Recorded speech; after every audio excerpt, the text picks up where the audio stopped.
Brad's hands shook as the words sank in. "They're setting you up." The man who had abandoned him, the father he had spent his entire life hating, had just shattered his world with 5 simple words. A dirty cop inside his own department?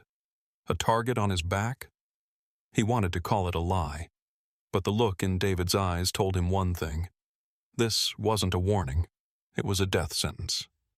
But let's start from the beginning. The neon glow of a run-down gas station flickered in the humid night air. Sergeant Brad Turner, a 38-year-old white police officer with a buzz cut and a rigid posture, sat in his patrol car, fingers wrapped around a cooling cup of coffee. His sharp blue eyes scanned the nearly empty parking lot.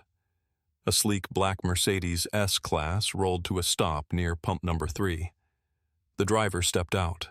A tall black man, mid to late 50s, dressed in a navy blue suit, crisp white shirt, and brown leather shoes polished to a mirror shine. His posture was upright, movements precise, like someone used to authority. Brad's gut twisted. A man like that, in this neighborhood? Something felt off. His hand instinctively moved to his holster as he pushed open the door of his cruiser. "Hey!" he called out, his voice firm, commanding. "Stop right there!" The man barely reacted. Instead, he slowly turned his head, dark brown eyes meeting Brad's with measured calm. There was no fear in them, only mild annoyance. "Excuse me?" he said in a deep, even tone. Brad stepped closer, his boots crunching against the gravel. "We got reports of a stolen vehicle matching this description." A lie. But the man didn't flinch. Instead, he sighed softly, like he had heard this 1,000 times before. "This is my car," he said, reaching into his jacket pocket. Hands where I can see them," Brad snapped, stepping forward. The man exhaled through his nose, then slowly lifted his hands, palms facing outward. Controlled, measured. Officer Miller, a fresh-faced 25-year-old recruit with light brown hair, shifted uneasily beside Brad. "Sarge, Miller hesitated. "Maybe we should—" Brad shot him a look. "Follow protocol." The man didn't argue. He turned, placed his hands on the roof of the car. His jaw tightened, but he didn't resist. He was used to this. Brad grabbed his wrists and snapped the cuffs on, a little tighter than necessary. And then something fell from the man's pocket. A gold badge. It landed face up on the pavement, the polished metal catching the glow of the gas station lights. Brad frowned, bending down to pick it up. David Turner, NYPD detective. Return. Brad's heart stopped. His grip on the badge tightened as he stared at the name. Turner. No. His breath caught. His chest burned. This had to be a coincidence. The man, no, David Turner, spoke, his voice calm but firm. "Take these cuffs off," he said, "and let's talk." Brad couldn't move. His own last name burned on that badge like a brand.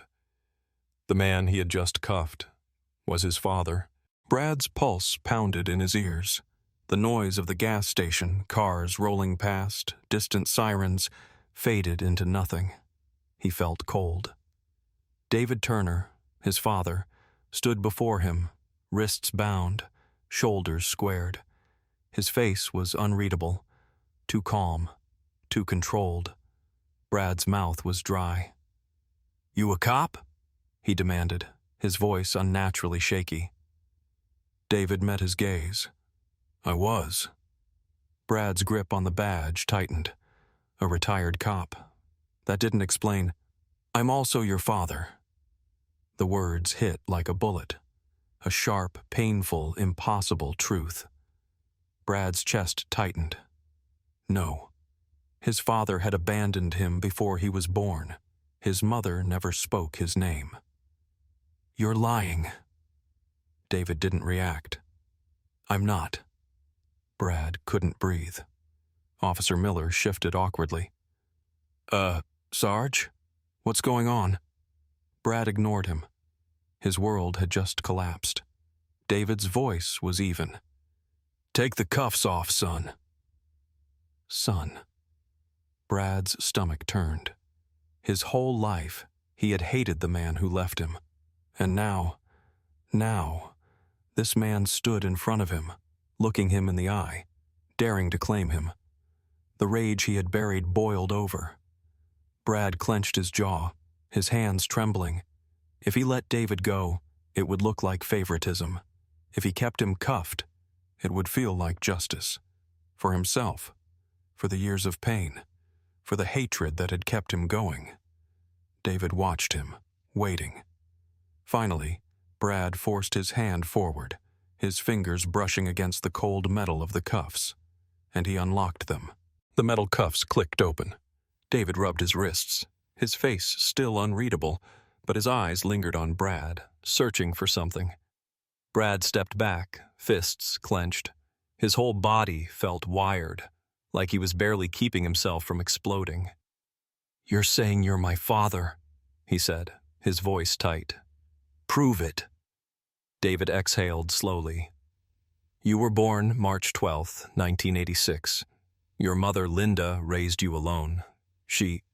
Don't say her name." Brad's jaw locked.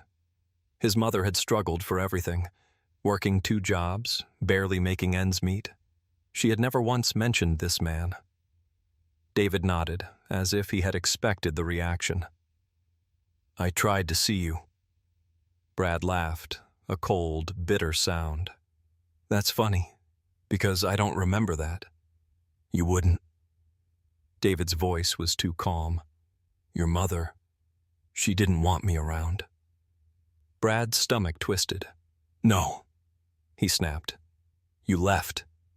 David sighed, shaking his head. "I didn't. I was given a choice. Leave or ruin your life before it even started." Brad's pulse spiked. "What the hell does that mean?" David hesitated, just for a second. Then, his voice dropped. "It means I was a dirty cop." The words sliced through the air. Officer Miller stiffened beside Brad. Brad felt sick. David met his gaze head on. "I took money. I looked the other way. I worked for people I had no business working for." Brad's hands shook. "Mom always told me you were a bastard," he said. "But I thought you were just some deadbeat, not a criminal?" David's lips curled into a humorless smirk. "Yeah, I was. And then, one day, my partner threatened to turn me in unless I disappeared." Brad's breath hitched. "I had 2 options, run or drag you and your mother into a nightmare you didn't deserve." David's voice was quiet now. "So I left." Brad stared at him. For years he had imagined meeting his father, punching him, screaming at him. But this was worse. Because now he had to ask himself something he never thought he would. Had his father actually done the right thing? Silence stretched between them. The gas station lights buzzed overhead. Officer Miller shifted. "Sarge, maybe we should—" "Shut up," Brad muttered. Miller held up his hands and took a step back. Brad turned to David. "Why now?" he demanded. "Why the hell are you here after all this time?" David's face hardened. "Because I need your help." Brad let out a sharp laugh. "You have some balls," he said. "Abandon me for 38 years, then come back asking for favors?" David didn't blink. "This isn't about me," he said. "It's about you." Brad frowned. "What?" David took a step closer, lowering his voice. "That car you pulled me over for? It's mine. But someone wanted me to be stopped tonight. Someone made sure you found me." Brad's blood ran cold. "What the hell are you talking about?" David's jaw tightened. "I came back to warn you, son." Brad flinched at the word but didn't interrupt. David's eyes darkened. Someone inside your department is dirty, just like I was. Brad's heart stopped. And then, David said something that shattered his world all over again. They're setting you up, Brad.